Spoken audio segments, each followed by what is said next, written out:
여기서 중요한 건 우리가 이제 자기 존엄을 얘기를 했는데, 자, 그래서 존엄의 중요한 의미는 뭐예요? 감히 범할 수 없다예요. 그런데 우리가 일상에서 보면 우리는 스스로 자신의 존엄이 침해당했다고 되게 늘 상처받고 우울해해요.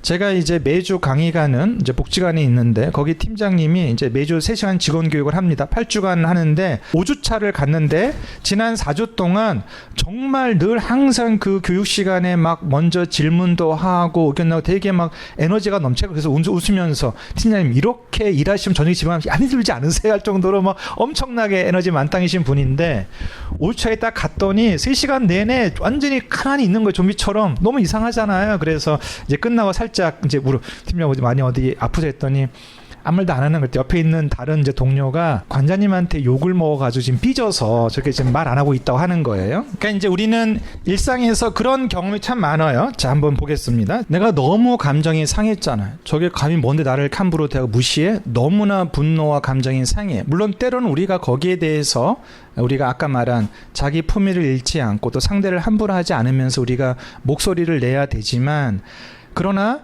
그 목소리를 내는 것과 별개로 내가 그 상하는 상황에서 내 존엄이 침해당했다고 막 되게 우울해하고 슬퍼하거나 무너지는 경우들이 참 많죠. 아까 그 팀장처럼 일주일 내내 아무 말도 안 하고 있는 거죠. 그 누군가에게 욕을 먹고 무시를 당해서 감정이 상한 건 맞아요. 감정이 상한 건 맞지만 그분의 존엄이 상한 거예요? 아니죠. 존엄은 감히 범할 수 없으니까 존엄은 상할 수가 없는 거잖아요. 여러분, 바다는 비에 젖어야 안 젖어요? 바다는 비에 젖지 않아요. 그런 것처럼 감히 범할 수 없다는 게 그런 거예요. 참고로 저희 동네 도서관에 얼마 전에 들어온 시집인데 제목이 이거예요. 바다는 비에 젖지 않는다. 시집 제목이에요. 되게 직관적이잖아요. 바다는 비에 젖지 않죠. 바다는 비를 두려워하지 않죠. 그런 것처럼 존엄의 의미가, 그런데 우리는 너무 쉽게 감정이 상하고 마음이 상했다고 쉽게 무너지잖아요. 보면 참 안타까워요. 존엄은 그렇게 호락호락한 게 아닌데, 나디아 무라드라고 하는 여성이 있어요. 노벨 평화상을 받은 여성인데 지금 현재 UN 인신매매 여성의 존엄을 위한 앰버서더로 활동 중이에요. 나디아 무라드는 어떤 여성이냐면 중동의 그 IS 테러범들에게 붙잡혀서 이제 성노예 생활을 했던 여성이에요. 나디아 무라드가 이제 유엔군에 의해서 이제 그 구출이 되고 됐는데, 당시에 나디아 무라드 외에 많은 여성들이 IS 테러범들의 성노예 생활하다가 이제 풀려났어요.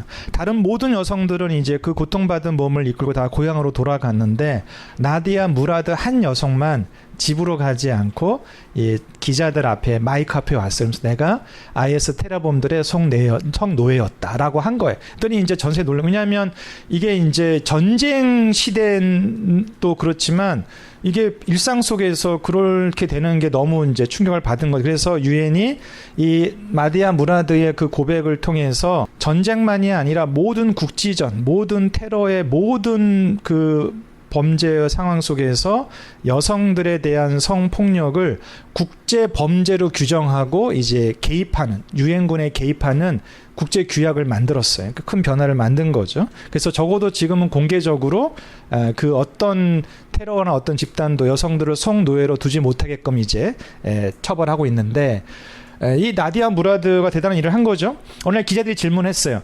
나디아 무라드, 당신이 당신의 그 목소리로 정말 큰 이 세계의 변화를 만들고 있는데 당신이 정말 힘들지 않냐 했더니, 당연히 힘들죠. 뭐 남성인 제가 그 나디아 무라드의 고통을 이해한다고 말하는 건 가당치도 않습니다만, 나디아 무라드는 그들은 나의 몸과 마음과 나의 영혼을 송두리째 파괴했지만, 그러나 나디아 무라드의 존엄은 티끌만큼도 손상시킬 수 없었다. 나는 여전히 상처 입었지만 존엄한 나디아 무라드다. 이게 존엄의 의미예요. 존엄의 힘인 거죠.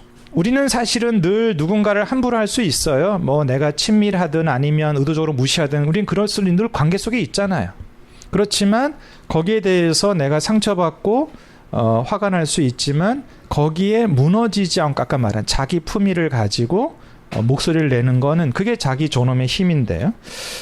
우리가 좀 너무 쉽게 우리 일상 속에서 우리가 이제 감정의 노예가 되죠. 옆에 짝꿍 얼굴을 보세요.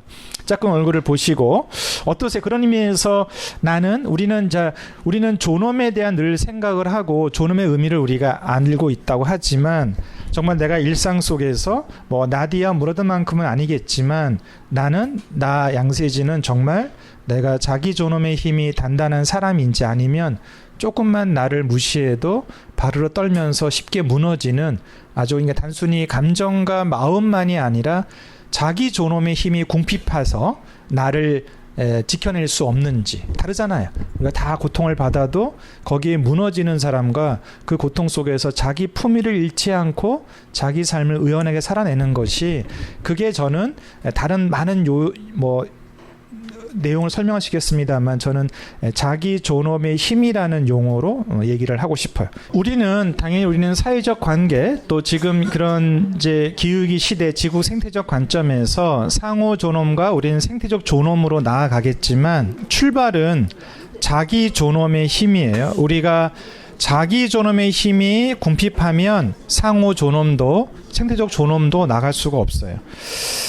보통 우리는 이제 사회적인 어떤 지위, 뭐 경제적인 조건, 어떤 그런 곳으로 우리는 자신의 존엄들을 많이들 바라고 평가하죠. 그런 사회적인 지위나 경제적인 조건이 뭐 부족한 게 우리의 삶에 불편을 줄 수는 있지만 그것과 우리의 존엄은 전혀 다른 차원이죠.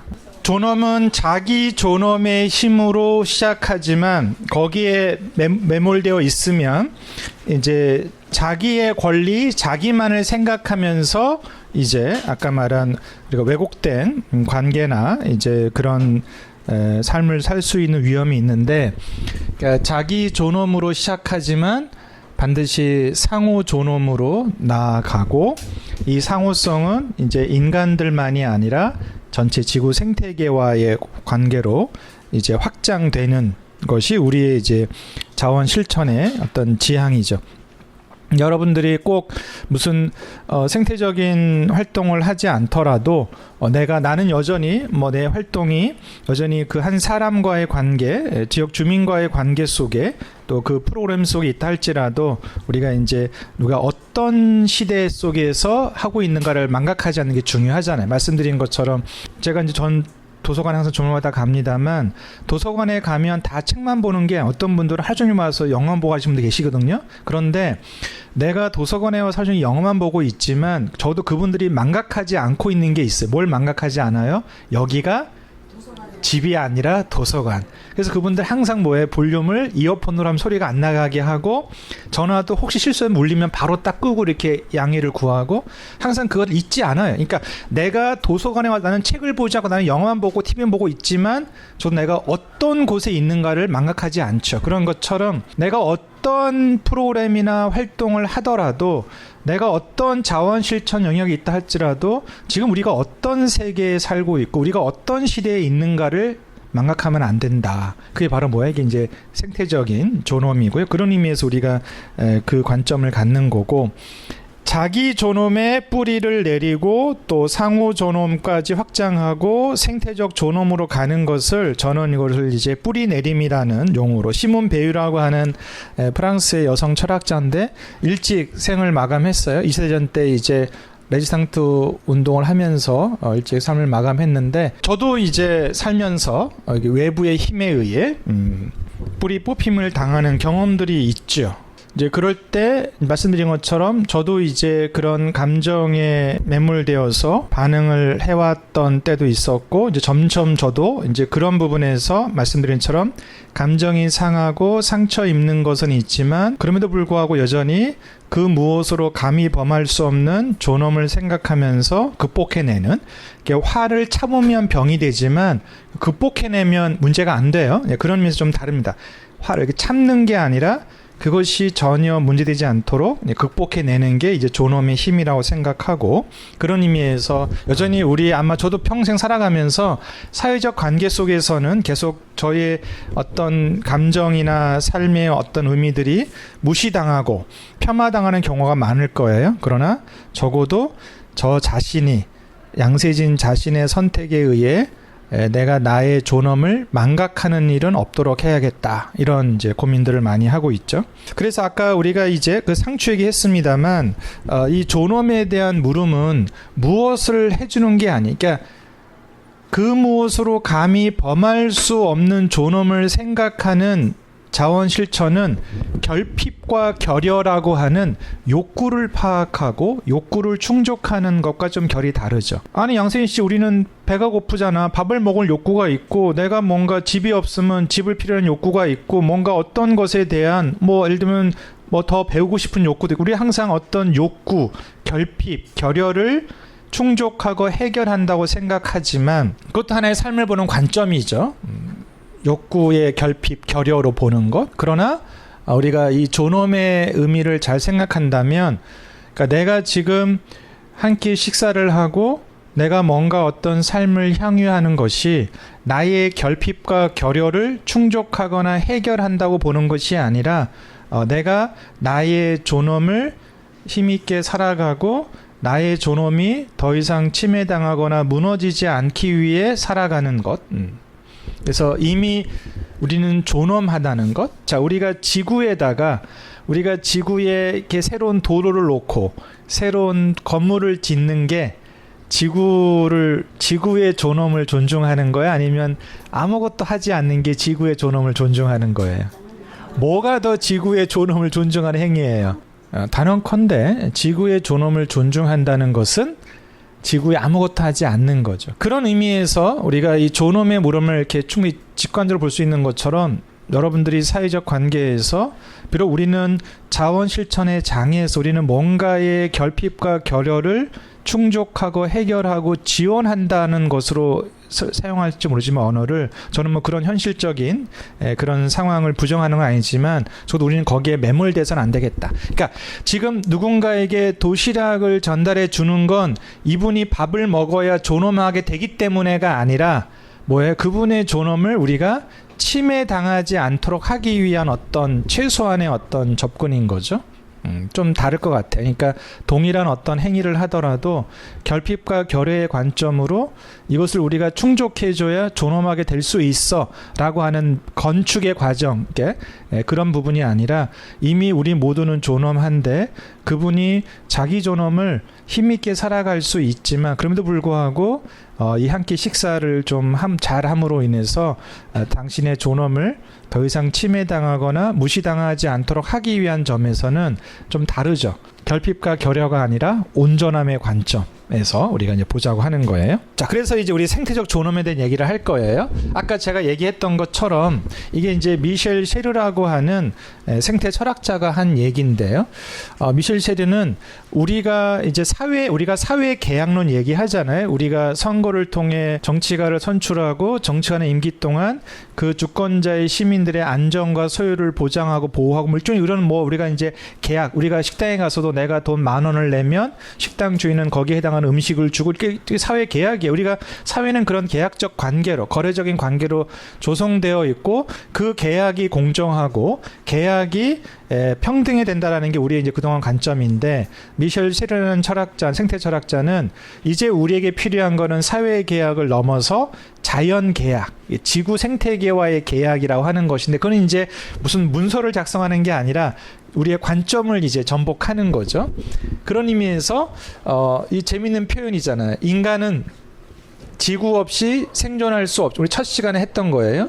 지구는 인간 없이도 존재할 수 있다. 그래서 저는 정말 저 개인적으로는 저 표현이 뭐 100%라고 그러면 아직은 아니겠습니다. 저는 충분히 이제 그거를 좀 이렇게 온몸으로 강렬하게 받아들이는 것 같아요.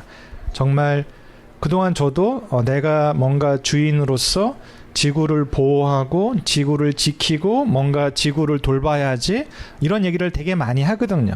제가 이제 초등학교 안산에 가면 그 아이들이 지구 지킴이 해갖고 이제 띠 두르고 막 그 일주일에 한 번씩 뭐 청소하고 막 해요. 물론 되게 귀엽고 예쁘지만 그 어린아이들이 지구를 지킨다라고 하는 그 발상에 한편 생각하면 되게 아주 가소롭죠. 가소로운 거예요. 마치 하루살이가 양세진 내가 너를 돌봐줄게. 그럼 전 모르겠어. 야, 너 내일이면 없잖아. 이거예요. 지구 입장에서는 인간은 100년 살잖아요. 뭐 좋아, 120년 산다고 쳐봐요. 지구의 역사는 수십억 년인데 고작 100년 사는 인간이 무슨 재간으로 지구를 지켜요? 가능해요? 안 가능해요? 안 가능해. 그러니까 우리가 좀만 생각하면 우리의 언어와 우리의 생각이 얼마나 가소로운지를 너무 부끄러운 거죠. 지구를 지키자. 지구를 구하자. 가당치가 않아요. 그게 바로 우리가 오만함이죠. 우리가 인간이 지구의 주인이라고 하는 편견인 거죠. 그래서 아까 우리가 이제 국민, 시민 얘기했습니다만 인간의 의미 더 넘어서 지구 생태계의 존엄, 생태적 존엄이라고 하는 관점. 그래서 자기 존엄, 상호 존엄, 생태적 존엄 이렇게 해서 우리가 존엄의 삼중주라는 얘기를 하고 싶은데요. 지구의 일생, 지금 현재 우리의 역사를 이제 인류세라고 보통 우리가 이제 고대 중세 하는 것처럼 인류세의 지금 시기라고 하는데 인간 중심적인 시대라고 하는데요. 우리 지금 보통 우리가 뭐예요? 호모 사피엔스 오스트랄로피테쿠스를 가도 400만 년 전이니까요. 그 전에 2억 년, 6억 년, 뭐 45억 년 얘기를 합니다만 우주까지는 몰라도 보통 이제 대부분의 천문 과학자들이 합의와 공감하는 건 지구는 45억 년 전에 생겨났다. 생명이 탄생한 것도 38억 년 얘기하죠. 엄청난 역사 속에서 지금 우리가 살고 있어요. 그리고 앞으로 10억 년 후에도 지구는 존재하겠지만 지금 현재같이 우리가 지구 생태계를 이렇게 파괴하면 50억 년 후에는 지구는 이제 암석이 될 거라는 중요한 건 뭐예요? 저 지구의 일생이라는 저 택을 통해 우리가 생각할 수 있는 건 뭐예요? 단언컨대 우리가 지구를 지키고 보호한다는 생각 자체는 가당치가 않다. 하루살이가 양세진을 지키고 보호한다는 것이 가당치 않은 것처럼 그럼 어쩔 거냐? 우리가 지구를 위해서 뭘 해주는 게 아니라 뭐예요? 하지 않는 거죠. 그래서 참 이게 딜레마예요. 딜레마. 이게 이제 우리가 철학을 공부한다는 것은 딜레마하고 친해져야 돼. 모순하고. 우리가 지금 당장 지구를 떠나는 게 지구를 존중하는 거예요. 근데 그럴 수 없잖아요.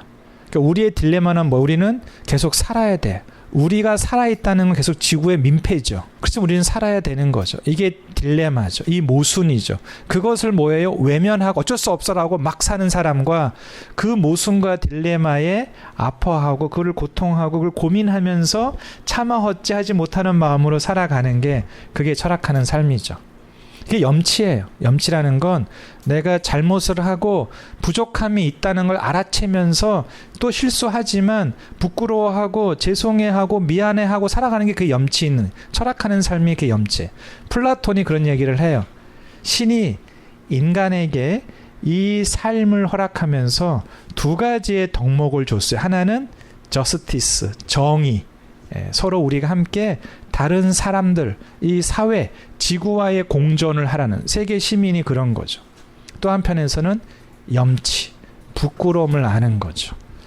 여러분도 우리는 실수할 수 있어요. 잘못할 수 있어요. 근데 뭐예요? 그걸 부끄러워하는 게 중요해요. 어쩌라고 뺐지? 그러면 정말 힘들죠.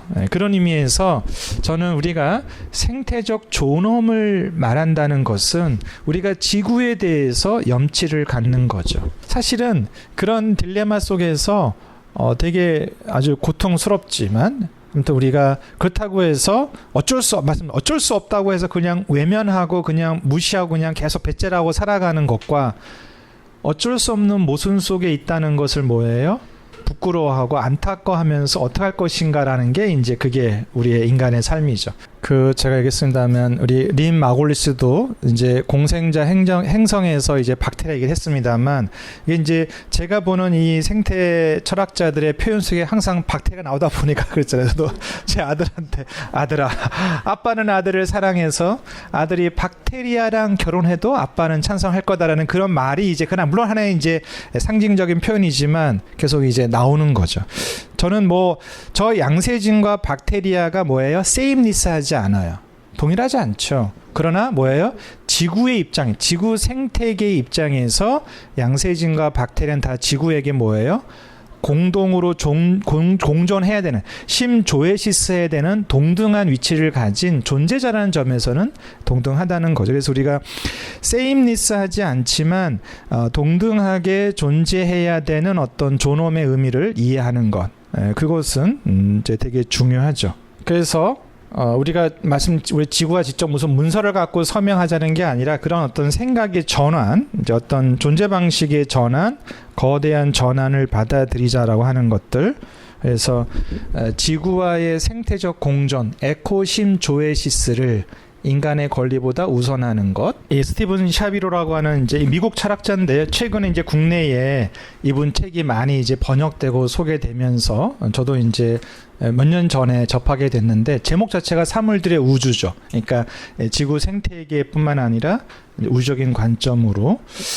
아무튼 중요한 것은 우리가 이 이제 마지막 시간에 존엄에 대한 물음, 생태적 공존을 이야기할 때 우리가 이제 우리는 물론 여전히 우리는 지역 사회에서 실천을 하고 있고 또 해야 되겠습니다. 말씀드리는 것처럼 우리의 실천, 여러분 지금 당장 어디를 세계로 나가라, 어디로 우주로 나가라는 것이 아니라 나는 여전히 나의 지역, 내가 살고 있는 이 삶의 공간에서 우리는 발런티어 실천을 하겠지. 말씀드린 것처럼 지금 우리가 어떤 세계에 존재하고 우리가 어떤 시대에 살고 있는지를 망각하지 않고 하는 실천과 내가 하는 실천의 맥락에 매몰되어 있고 그것만을 전부로 여기는 것과의 차이가 있는 거잖아요. 그렇죠? 그리고 우리가 존중이란 단어가 있잖아요. 리스펙이잖아요. 리스펙이란 단어가 되게 재밌는 단어예요. 그러니까 존중은 내가 뭘 해주거나 상대의 어떤 지위나 권력을 이렇게 떠받드는 것이 아니라 리스펙이라는 건 리가 다시잖아요. 리디자인, 어게인, 다시라는 의미인데 스펙이라고 하는 것은 스펙투스, 스펙타클, 이렇게 보다라고 하는 거예요. 그러니까 리스펙이라는 존중한다는 건 다시 보는 거예요. 뭘 다시 봐요? 그 사람이 누구인가? 누구예요? 존엄한 존재. 즉 상대가 존엄하다는 걸 다시 보면 함부로 할 수 있어요? 아니죠. 지구가 존엄하다는 걸 다시 보면 함부로 할 수 있어요? 좀 우리가 불편하더라도, 좀 우리가 번거롭더라도 지구 생태계를 함부로 못하겠죠. 그런 의미에서 존중이라고 하는 것은 단순한 그 사회적 지위나 어떤 것에 대한 권력에 대한 예속, 거기에 대한 어떤 받드는 것이 아니라 그 본질을 다시 보는 거죠. 본질이 뭐예요? 존엄. 그 무엇으로 감히 범할 수 없는 존엄을 다시 보는 거죠. 좀 어려운 표현이긴 하지만 우리가 느낌적으로 느낄 수가 있죠. 그러니까 우리가 존엄은 동일성의 가치가 아니라 동등성의 가치였던 것처럼 그러면 이제 당연히 인간이든 동물이든 식물이든 박테리아든 그 사이 위기 질서는 없어지고 모두 지구 생태계의 입장에서 모두가 다 동등한 존엄으로 존재한다는 점에서 모든 존재자는 같은 의미로 존재한다. 그렇기 때문에 우리가 말씀드린 것처럼 사회적 관계에서 내가 가진 어떤 사회적 지위나 권력이든 권한이든 어떤 그 무엇으로 상대도 내가 우월하고 압도하려고 하는 것 자체가 이제 뭐예요?